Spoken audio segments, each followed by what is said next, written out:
diputados y diputadas, en primer lugar me refiero a la reducción de los recursos asignados al Poder Judicial de la Federación. Esta propuesta constituye un golpe más a las instituciones democráticas de nuestro sistema constitucional. Con esta administración federal, el aspecto presupuestal ha sido el sello de la casa para medir el grado de lealtad de todas las instituciones públicas del país a los designios del Ejecutivo Federal. El Grupo Parlamentario del PRI reconoce la importancia de garantizar el principio de independencia judicial, porque en él descansa la posibilidad de saber que quienes imparten justicia efectivamente realizarán su trabajo de manera imparcial, profesional y ética, dado que cuentan con un respaldo presupuestal asegurado y que tienen las condiciones de estabilidad económica óptimas para el ejercicio de sus funciones. El presupuesto cierto, oportuno y completo es uno de los ejes sobre los que descansa la independencia, autonomía y separación de poderes.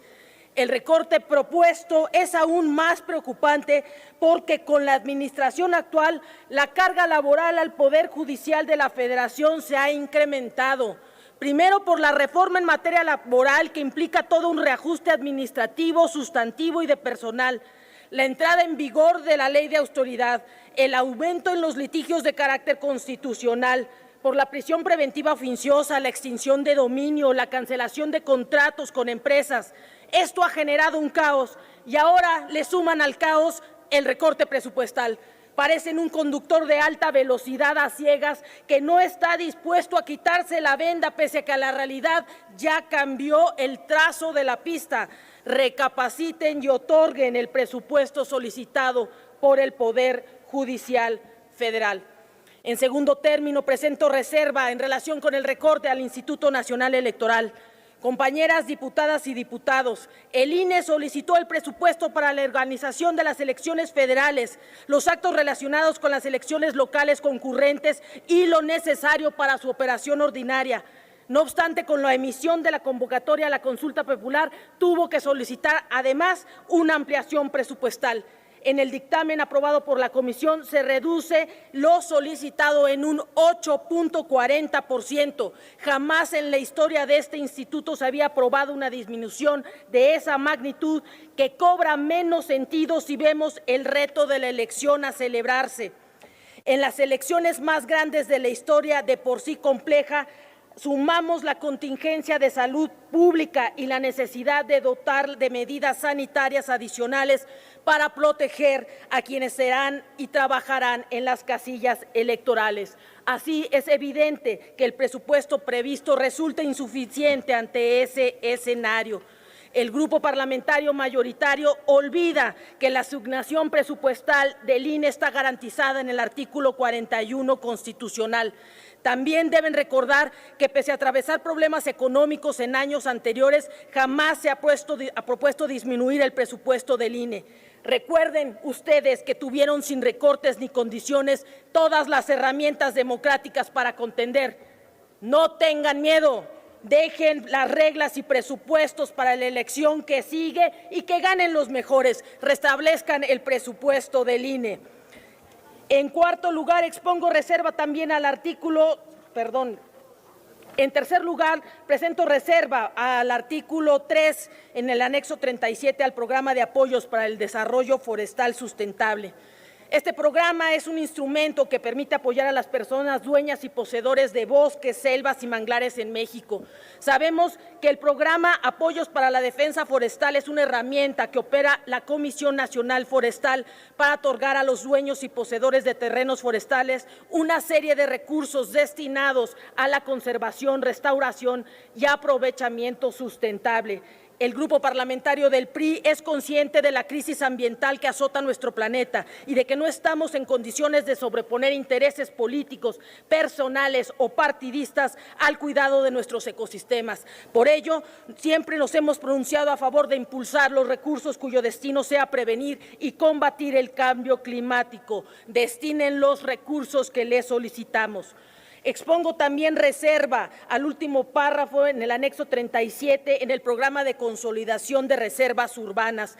Este programa contribuye a un adecuado desarrollo de las ciudades mexicanas, promoviendo proyectos de vivienda social digna, sustentable y construidas en suelo urbano libre de riesgos naturales y antropogénicos, mediante el otorgamiento de apoyos presupuestales al costo del suelo de ubicación de dichos proyectos.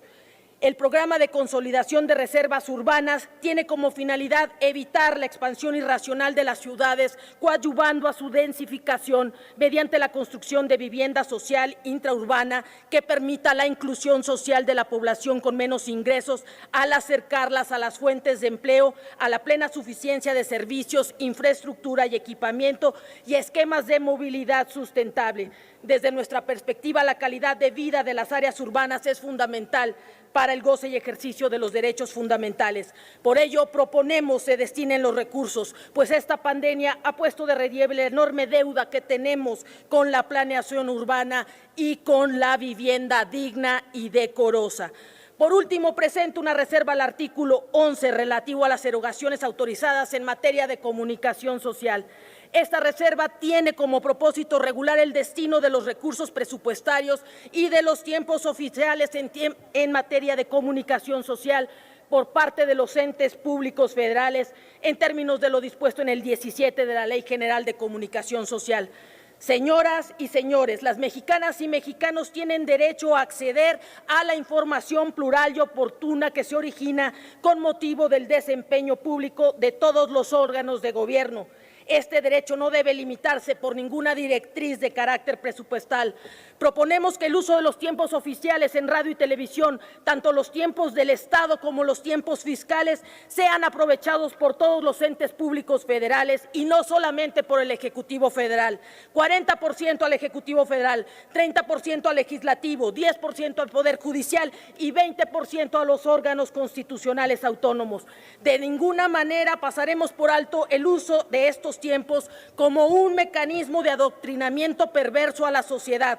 El país se está cayendo en seguridad. Se ha agotado su tiempo. Concluyo, presidenta. Adelante. Economía, salud pública e incluso hasta en nuestras relaciones internacionales. Sin embargo, el gobierno federal parece no enterarse de la crisis que tenemos. Por ello, proponemos dar cabida a todas las voces en los medios de comunicación, por más que discrepen con el discurso oficial de la Presidencia de la República en la adición de este párrafo. Esas serían mis propuestas. Muchísimas gracias por su tolerancia.